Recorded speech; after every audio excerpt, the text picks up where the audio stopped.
ప్రియమైన దేవుని బిడ్లారా, ప్రభువైన యేసుక్రీస్తు నామములో మీ అందరికీ వందనాలు. ప్రార్థన చేసుకొని వాక్యములోనికి వెళదాం. మహోన్నతుడా, ప్రేమ కనికరం కలిగిన దేవా, నీకే వందనాలు, స్తుతులు, స్తోత్రాలు తండ్రి.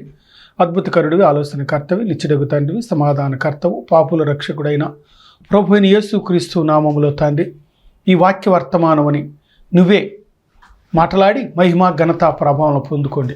నీ కృపా వాత్సల్యతను కొమ్మరించి మహిమ ఘనత ప్రభావం పొందుకోమని, నీ సిలువు సాటున దీనుడను మరుగుపరుచుకోండి. నీ బిడ్డలకి నీవే వాక్య వర్తమానమును అందించి మహిమ పొందమని నా ప్రభువైన యేసుక్రీస్తు నామములో అడుగుతున్నాను తండ్రి, ఆమేన్. చూడండి ప్రియ దేవుని బిడ్డలారా, లూకా సువార్త 12వ అధ్యాయము మనము 49వ మాట చదువుకుందాం. దానిని మనము ధ్యానించుకుందాం. నేను భూమి మీద అగ్నివేయ వచ్చి తిని, అది ఇదివరకే రగులుకొని మండవలెనని ఎంతో కోరుచున్నాను. మరి ఇదివరకే కోరుచున్నాడు. ప్రియమైన వారులారా, మరి వాస్తవానికి ప్రత్యక్ష గుడారములో కానీ యెరూషలేము దేవాలయములో కానీ ప్రియమైన వారులారా, మరి ఈ రోజుకి కూడా దంచి తీసిన నూనె ఆ యెరూషలేము దేవాలయములో పెడతారు. దానికి సాదృశ్యం ఏమిటయ్యా అంటే ప్రార్థనకి సాదృశ్యం, వెలుగు పవిత్రతకి పరిశుద్ధతకి సాదృశ్యం, మంట ఆహార పదార్థాలకు తయారు చేసుకోవటానికి మంట అవసరం, సాదృశ్యం. మరి ప్రియమైన వారులారా, మరి జ్ఞాపకం చేసుకోండి. మరి ఇక్కడ ఏమంటున్నాడు చూడండి, మొదటి మాటలోనే నేను భూమి మీద అగ్నివేయ వచ్చి తిని, అది ఇదివరకే రగులుకొని మండవలెనని ఎంతో కోరుచున్నాను. మరి ప్రియమైన వారులారా, మరి కోరేది ఏమిటి? ఒక్కొక్కరికి ఒక్కొక్క ఆశలు, ఒక్కొక్క కోరికలు ఉంటవి. మరి మనుషులకు ఈ 70-80 సంవత్సరాలు బ్రతికే ఈ జీవితంలో ఈ భూమి మీద ఏదైనా సంపాదించాలని ఒక కోరిక, ఒక ఆశ. మరి స్త్రీకి బంగారము, పట్టు చీరల మీద కోరికలు, ఆశలు. పురుషునికి మరి కార్లు, బంగ్లాల మీద ఆశ ఉంటుంది. అయితే ఇక్కడేమంటున్నాడు,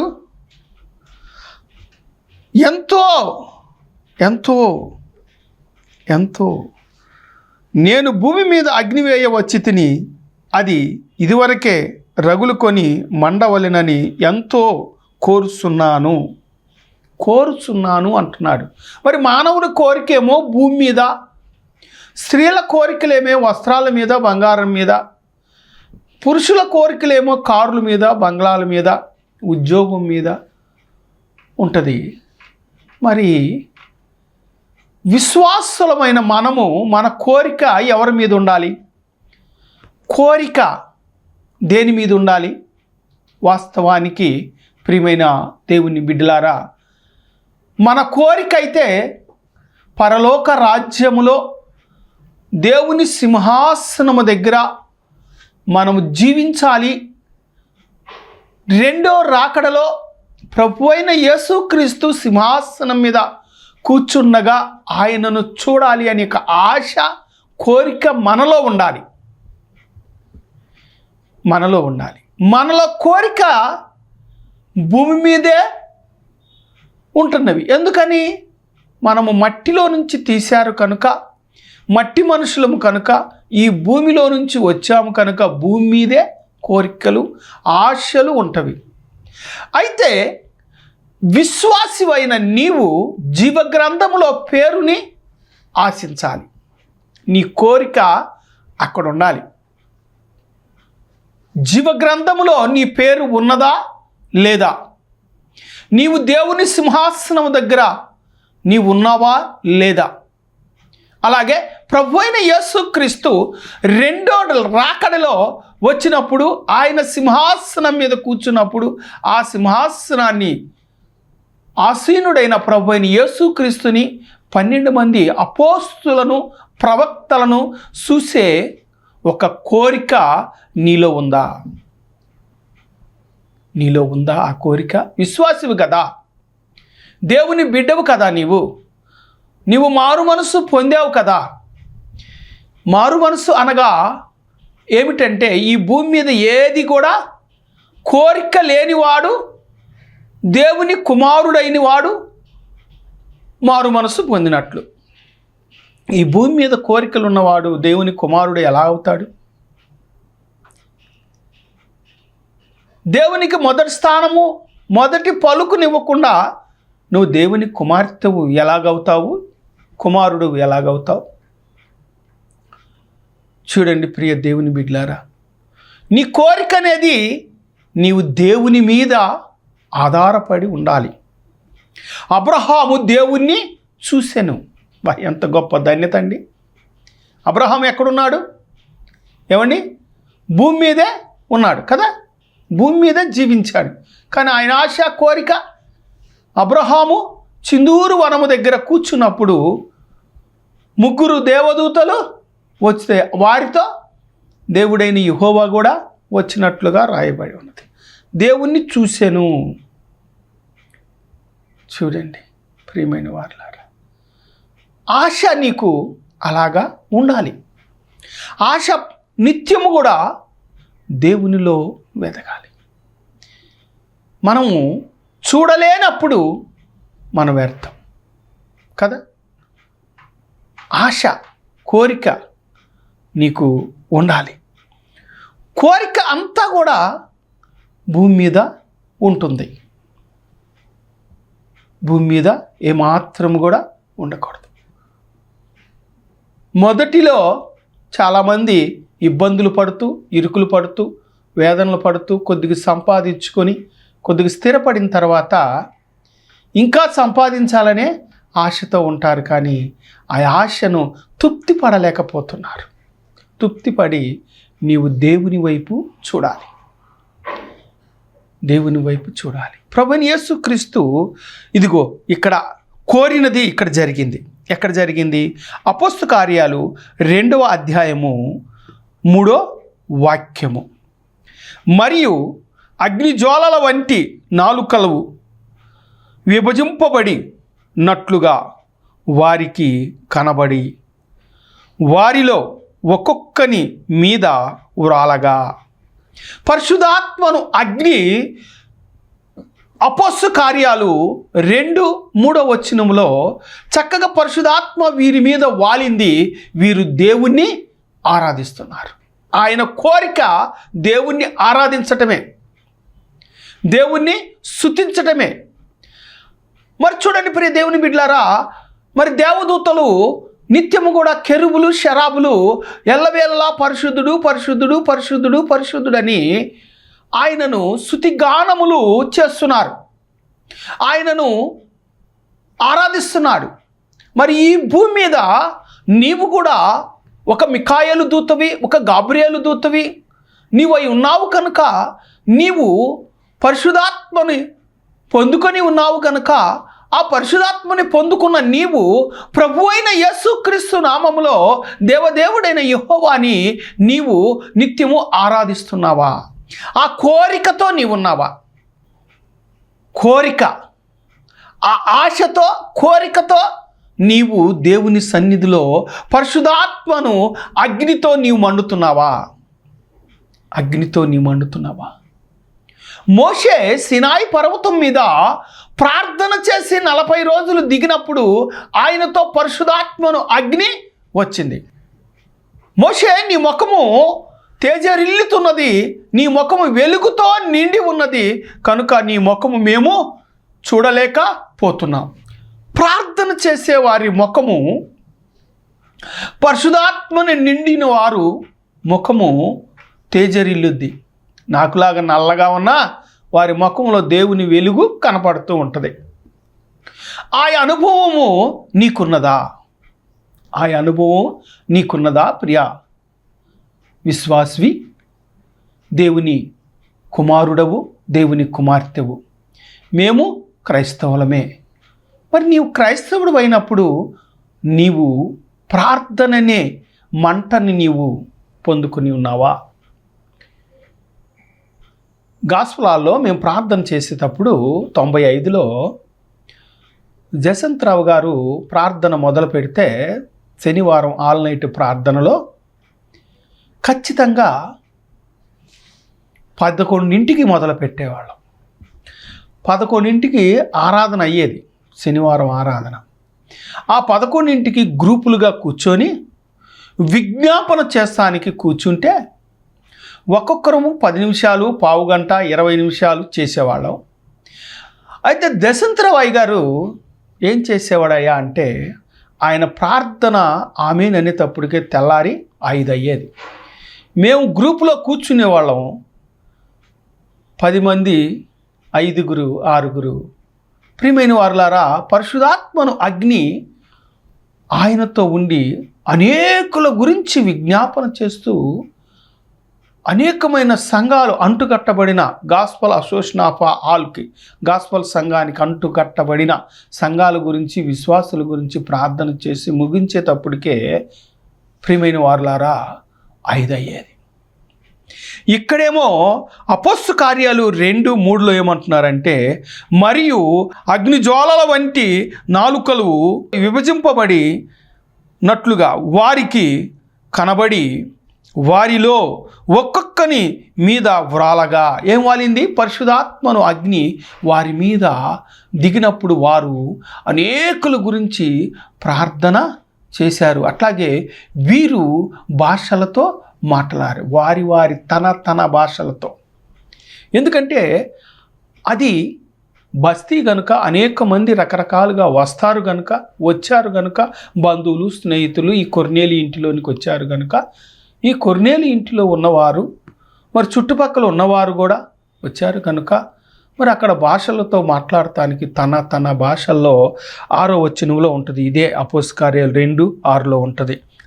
తన భాషలతో వారు దేవుణ్ణి ఆరాధించెను అని ఉంది. ఎందుకని? వారికి పరిశుద్ధాత్మ వారి మీద కుమ్మరింపబడింది. అదిగో అది ప్రభువైన యేసుక్రీస్తు వారు కోరుకుంది.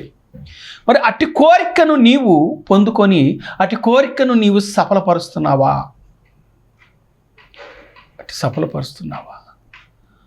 పరలోకమందున్న మా తండ్రి, నీ నామము పరిశుద్ధపరచబడునుగాక, నీ రాజ్యం వచ్చునుగాక, నీ చిత్తము పరలోకమందు నెరవేరినట్లు భూమి మీద నెరవేరునుగాక. దినదిన ఆహారము మాకు సమృద్ధిగా సహాయము చేయము, మా రుణస్థులను క్షమించినట్లుగా మా రుణములను క్షమించుము. మరి ప్రియమైన వారులారా, పరలోక రాజ్యం అనేది ప్రార్థనాపూర్వకంగా ఇక్కడ కొర్నేలి ఇంటిలో చూశాం. మరి నీ ఇంటిలో పరిశుద్ధాత్మను అగ్ని ఉందా? నీ హృదయములో ఉందా?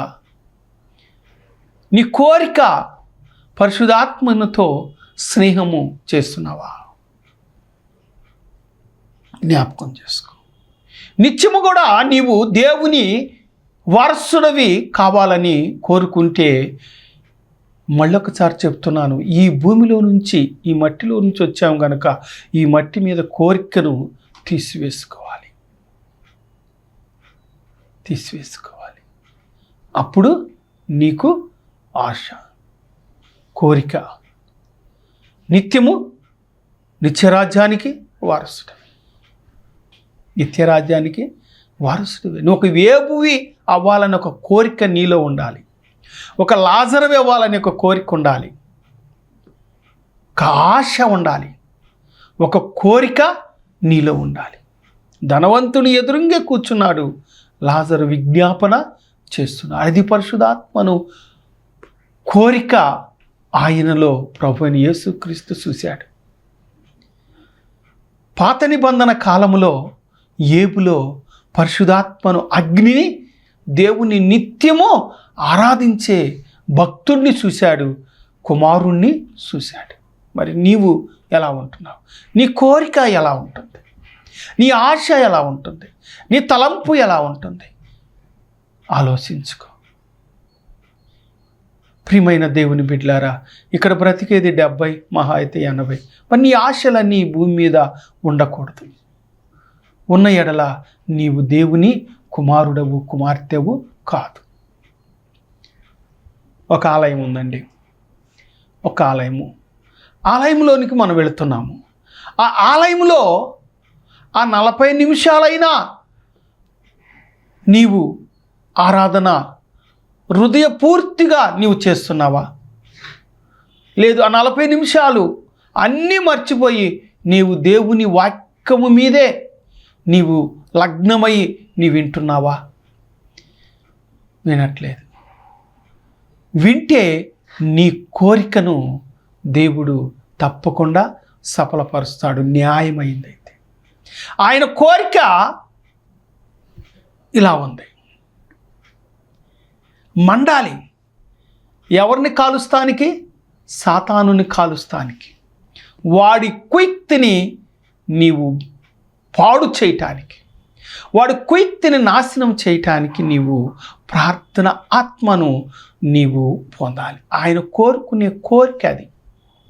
మరి నీ కోరిక, నీ ఆశ, నీ తలంపు ఎలా ఉన్నదో పరిశీలించుకొని నిత్యము కూడా నిత్య రాజ్యానికి నీవు వారసుడవి కావాలి, వారసురాలివి నీవు కావాలి. లేని పక్షములో మనకి శ్రమ. ఆ శ్రమని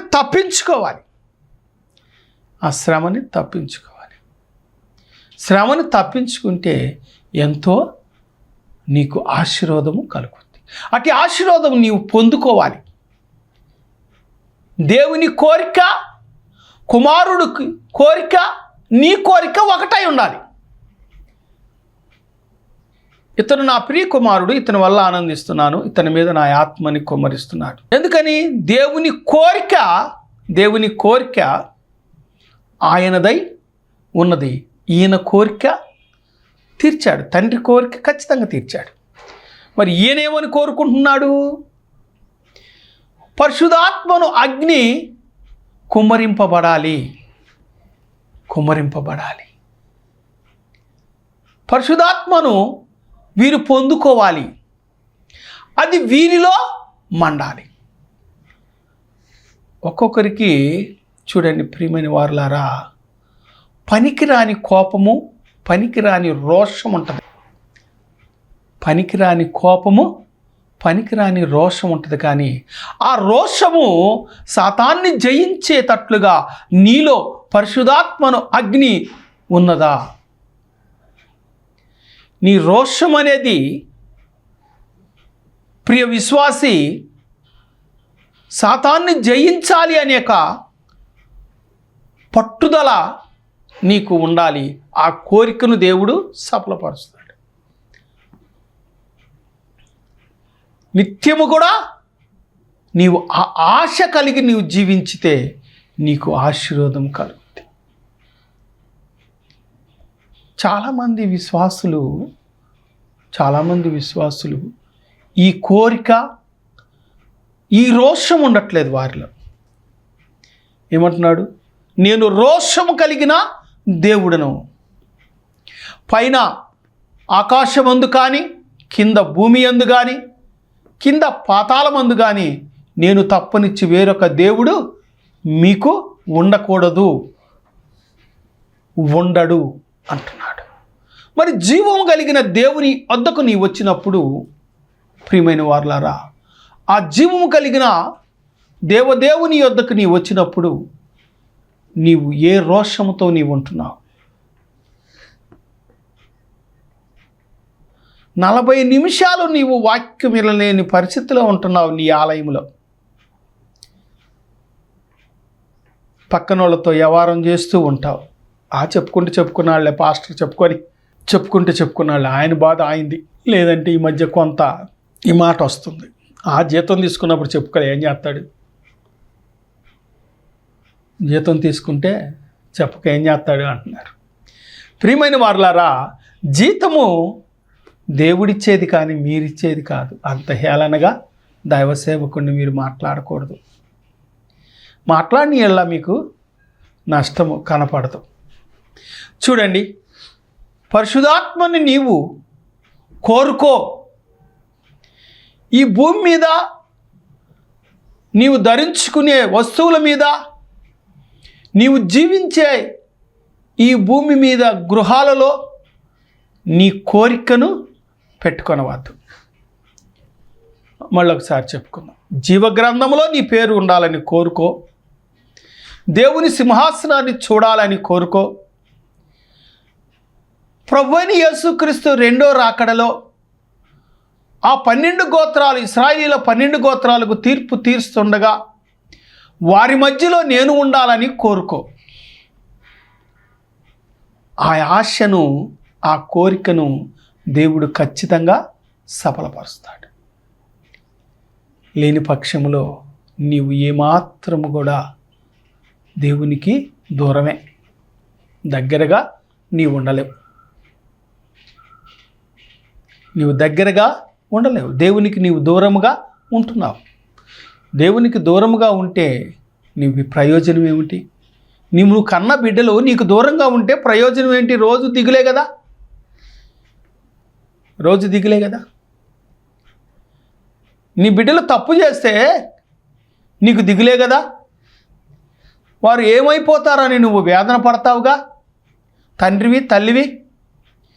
మరి ప్రభువైన యేసుక్రీస్తు, దేవుని కుమారుడైన యేసుక్రీస్తు నీకు తండ్రిగా తల్లిగా ఉన్నాడు.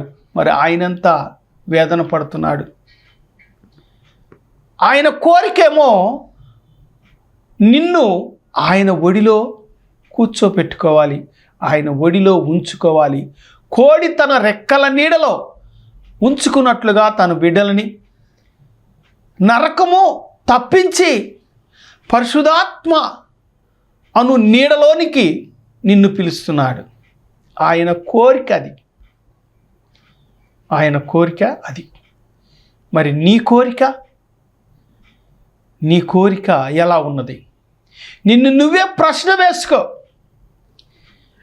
నిన్ను నువ్వే ప్రశ్న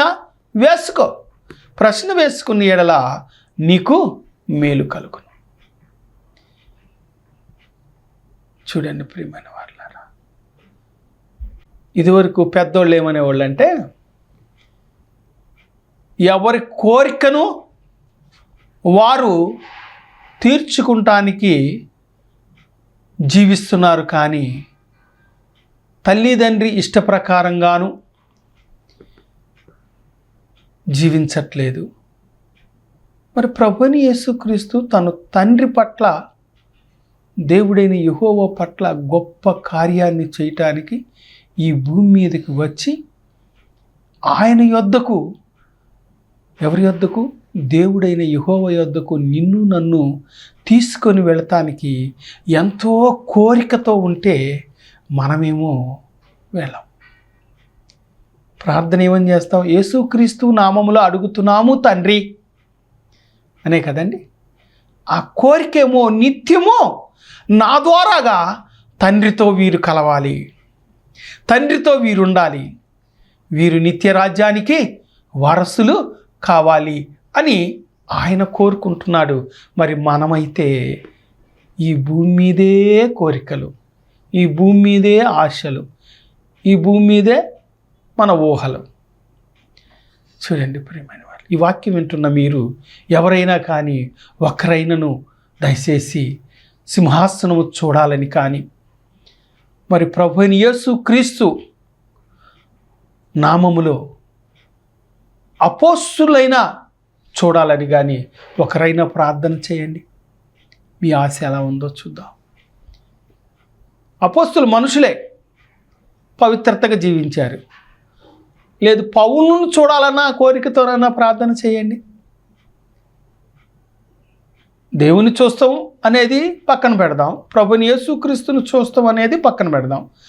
అపోస్తులు 12 మంది కూడా మనుషులే కనుక మనిషి చూడాలి అనే ఒక కోరికతో అపోస్తులను చూడాలని ఒక ప్రార్థన చేయండి. నీ కోరిక ఎలా ఉంటుందో చూడు, గమనించు, ఆలోచించు.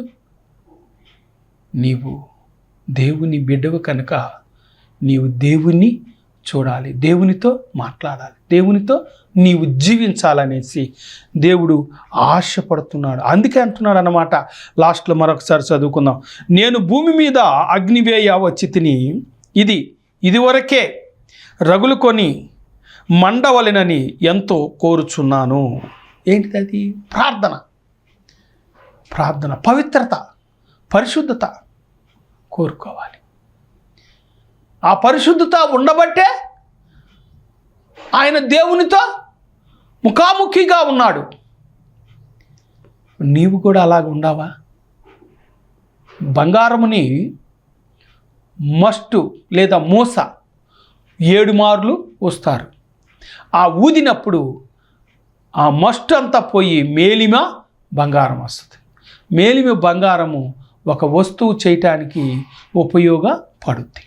అలాగే నీవు దేవుని రాజ్యములో బంగారముగా పోల్చాడు అంటే, ప్రియమైన వారలారా, బంగారములో మస్టు లేనట్లుగా నీ శరీరములో, నీ మనస్సులో, నీ ఆలోచనలో పవిత్రత కలిగి నీవు ఉండాలని ఆయన కోరిక.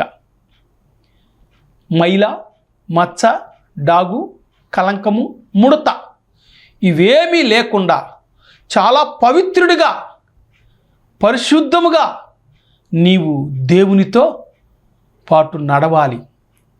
దేవునితో పాటు నీవు ఉండాలి. దేవుని కృపని నిత్యము పొందుకుంటూ జీవించాలని ప్రభువైన యేసుక్రీస్తు ఆశపడుతూ జీవిస్తున్నాడు. ఆ ఆశను నీవు కలిగి నీవు జీవించిన ఎడల నీకు గొప్ప ఆశీర్వాదము కలుగును. ప్రియమైన వారులారా, దేవుని మహాకృపను బట్టి నీ ఆశను, నీ కోరికను దయచేసి ఈ భూమి మీద తీసివేసుకొని నీవు దేవుని రాజ్యాన్ని ఆశించి జీవించాలని కోరుతూ దేవుడి కొద్ది మాటలు మన వినికిడిలో దీవించి ఆశీర్వదించునుగాక. ప్రార్థన చేసుకుందాం. మహోన్నతుడా, ప్రేమ కనికరం కలిగిన దేవ, నీకే వందనాలు, స్తుతులు, స్తోత్రాలు. ప్రభువా, నీ ఆత్మతో, నీ సత్యంతో, నీ జీవంతో ప్రతి వారిని నింపండి.